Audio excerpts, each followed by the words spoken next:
everyone, and welcome to Biology Professor. Today we're going to be talking about the Gram stain procedure. The Gram stain is a very commonly used method in laboratory and medical settings. It is called a differential stain, so that means that it helps someone to differentiate or distinguish between two different classes of bacteria, specifically gram-positive bacteria and gram-negative bacteria. For more information on the differences between those two types of bacteria, see my video on gram-positive and gram-negative bacteria. But today we're going to talk about the steps of the Gram stain. It starts with heat fixing a sample. This is when you have a biological sample that has been heat fixed to a slide simply by passing it over a flame.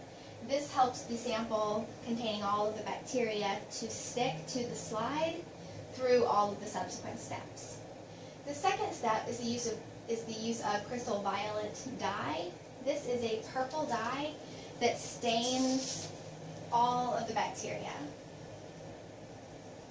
So you can see here that after we use this crystal violet dye, all of the bacteria in the sample are going to stain purple. This is because crystal violet dye associates with peptidoglycan, and all bacteria have at least some peptidoglycan in their cell walls. Now, crystal violet is a positively charged molecule, and iodine is a negatively charged molecule. This means that together they form a complex. Iodine, for this reason, is called the mordant. It helps the crystal violet to link to the peptidoglycan in gram-positive cell walls because they have a much thicker layer of peptidoglycan. Then these cells, after they've been treated with the crystal violet primary stain and the iodine mordant, they are treated with a decolorizing solution. What the decolorizing solution is it's usually some form of alcohol that helps the crystal violet and iodine to be washed away from cells where they aren't very strongly adhering. These would be the gram-negative cell walls that only have a very, very thin layer of peptidoglycan, leaving the crystal violet dye and the iodine in the gram-positive cell walls, which have that much thicker layer of peptidoglycan. So after using this decolorizing solution, you have the gram-positive cells still retaining that purple crystal violet dye. And then you have gram-negative cells that are suddenly colorless again. So that is from the decolorizing solution.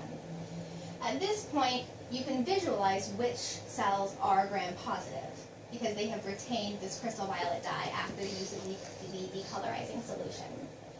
But then the final step is the use of a counter stain, safranin, which has a pink color, just to help distinguish further between those two cell types.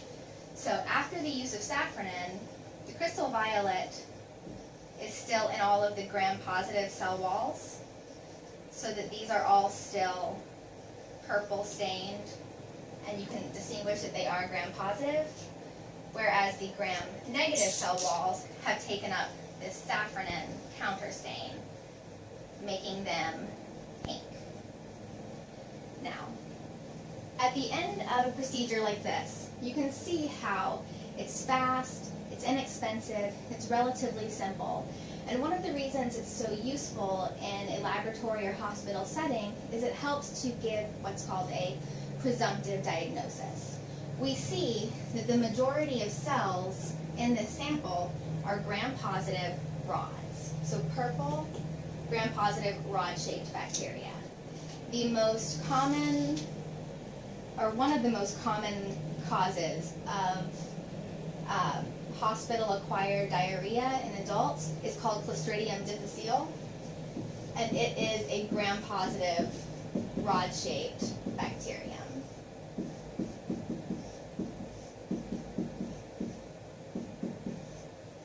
And it is the most likely cause of the infection that the sample was taken from.